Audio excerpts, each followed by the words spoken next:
сардор ин кас назди шумо омадам. салом алайкум. биёед.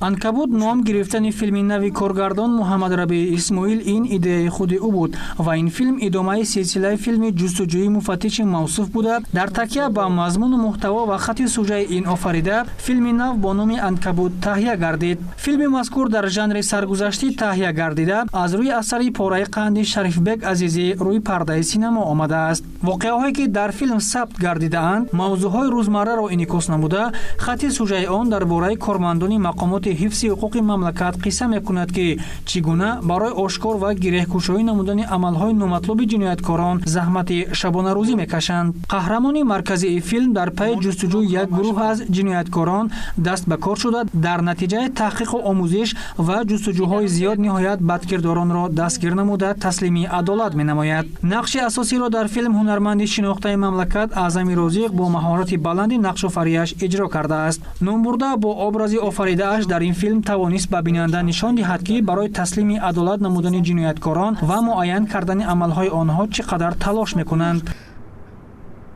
ин аз куҷост? аз дугонаам соро. чикор мекунад? баъд мефаҳмонам. ҳозираш монд.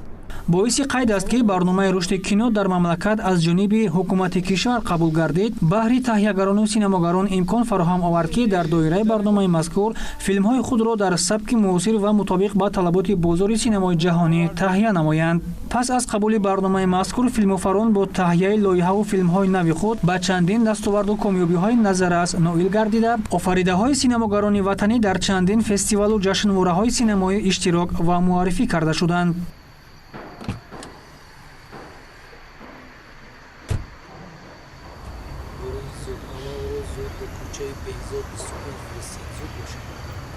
бояд гуфт ки муассисаи давлатии телевизиони синемо дар баробари дигар ниҳодҳои филмофарии мамлакат филмҳои мустанаду бадеӣ ва ҳунарию аниматсиониро дар таҳияи коргардонҳои муваффақ таҳия намуда дар рушди кинематографияи миллӣ саҳми назаррас мегузорад.